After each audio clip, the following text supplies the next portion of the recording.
बिस्मिल्लाहिर्रहमानिर्रहीम। Lecture of chemistry for 9th class. जो topic हम डिस्कस कर रहे हैं वो है हमारे पास prevention of corrosion. Prevention of corrosion में removal of stains, paints and greasing, alloying देख चुके हैं।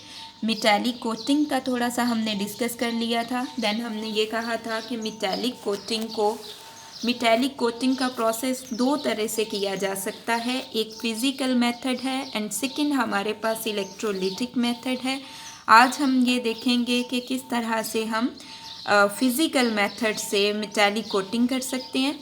फिज़िकल मेथड की दो टाइप्स हैं हमारे पास, दो तरह से हम कर सकते हैं मेटल के ऊपर दूसरी मेटल की कोटिंग।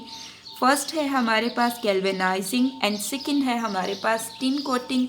सबसे पहले हम एक बार फिर डिस्कस कर लेते हैं कि मेटालिक कोटिंग क्या है।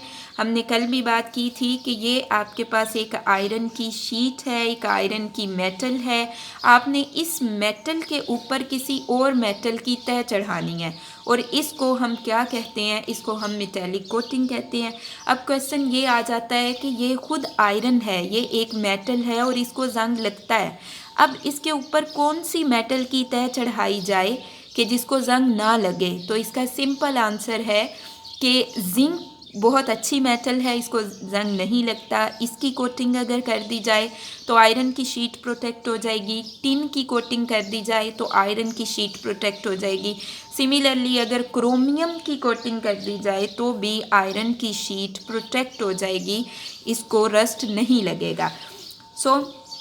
हम डिस्कस करते हैं फिजिकल मेथड, गैल्वेनाइजिंग और टिन कोटिंग, किस तरह से हम एक मेटल पे दूसरी मेटल की तय चढ़ा सकते हैं। सबसे पहले हमारे पास है गैल्वेनाइजिंग का मेथड। हमें ये पता होना चाहिए कि गैल्वेनाइजिंग क्या है।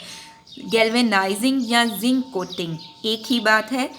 इसका मतलब ये है कि आयरन के ऊपर, अगर आप आयरन के ऊपर जिंक की कोटिंग कर देते हो, ये आपके पास आयरन शीट है, आयरन शीट पे आपने जिंक की कोटिंग कर दी है, ठीक है, तो इस प्रोसेस को आप क्या कहोगे? इसको आप कहोगे गैल्वेनाइजिंग। ये क्या प्रोसेस है? ये आपके पास है गैल्वेनाइजिंग का प्रोसेस है। अब ये प्रोसेस किस तरह से होगा, हम किस तरह से आयरन पे जिंक की कोटिंग करेंगे, इसको हम देखते हैं। सबसे पहले ये आपके पास आयरन शीट है, इसको आपने क्लीन कर लेना है, इसको आपने साफ़ कर लेना है। फर्स्ट स्टेप क्या है? आपने आयरन शीट ली, इसको आपने साफ़ कर लिया। सेकंड जो स्टेप है वो आपके पास ये है कि आपने एक टब में डालना है इसे, और उस टब में आपने जिंक क्लोराइड लिया हुआ है, ठीक है। इस टब में आपके पास जिंक क्लोराइड है और इस आयरन शीट को साफ़ करने के बाद आप जिंक क्लोराइड के टब में डाल देंगे, इस जिंक क्लोराइड के टब में डाल देंगे। ये हमारे पास सेकंड स्टेप हो गया। अब हम बात करते हैं हमारे पास थर्ड स्टेप क्या है। थर्ड स्टेप ये है कि अब आप इसको हीट करना शुरू कर दें, ठीक है। ये वाला टब जो है, ये जो बात है जिसमें आपने आयरन की शीट डाली है, आप इसे हीट करना शुरू कर दें। हीट करने के बाद आपने क्या करना है, आयरन, ये आपके पास थर्ड स्टेप है कि आपने इसको हीट कर लिया। अब हीट करने के बाद आपने आयरन की शीट को इस टब में से बाहर निकालना है, ठीक है, इस टब में से बाहर निकालना है। और किस में डालना है, आपके पास एक और बात है, उसमें आपने क्या किया हुआ है, उस बात में आपने मोल्टन जिंक लिया हुआ है, ठीक है। उस बात में आपने मोल्टन जिंक लिया हुआ है, यानी पिघला हुआ जिंक उस बात में आपने लिया हुआ है। अब आपने मेटल शीट यानी आयरन की शीट को इस बात में से निकालना है और इस बात में डाल देना है। ये आपके पास कौन सा स्टेप है? ये आपके पास फोर्थ स्टेप है। अब फिफ्थ स्टेप क्या है? आयरन की शीट को आप इस टब में से, इस बात में से निकाल लें और फिफ्थ स्टेप में आप इसे एयर ड्राई कर लें, ठीक है। एयर ड्राई कर लें, एयर कूल्ड कर लें, इसका ये मतलब है कि हवा में इसे खुश कर लें। तो एज अ रिज़ल्ट क्या होगा, आपकी आयरन शीट के ऊपर जिंक की कोटिंग हो जाएगी। आयरन शीट के ऊपर जिंक मेटल की कोटिंग हो जाएगी, तो आप जो आयरन शीट है ये रस्टिंग से बच जाएगी, इसे रस्ट नहीं लगेगा।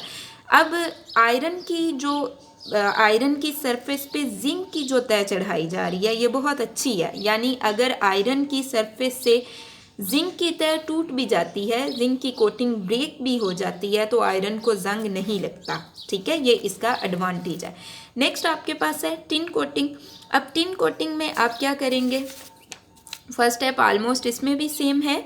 ये आपके पास आयरन की शीट है, इसको लें, इसको अच्छी तरह से क्लीन कर लें। क्लीन करने के बाद एक टब में आपने tin metal, molten tin metal ली हुई है। ये आपके पास टब है, इसमें आपके पास मोल्टन टिन मेटल है। इसमें आपने इस आयरन शीट को डिप करना है अच्छी तरह से।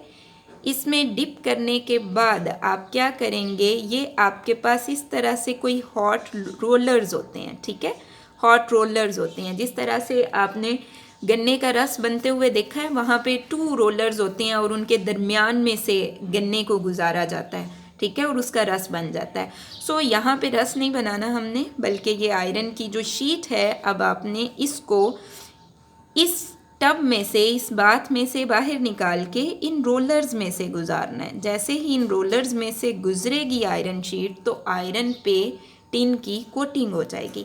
अब टिन कोटिंग का एक डिसएडवांटेज है कि टिन कोटिंग जहाँ जहाँ से उतर जाती है ना आयरन शीट से, वहाँ पे जंग लग जाता है। सो गैल्वेनाइजिंग बेटर है as compare to tin coating.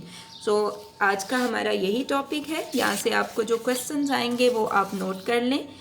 What is zinc coating और galvanising, what is zinc coating और गैल्वेनाइजिंग, उसके आंसर में आप यहाँ से यहाँ तक लिखेंगे, यहाँ से यहाँ तक।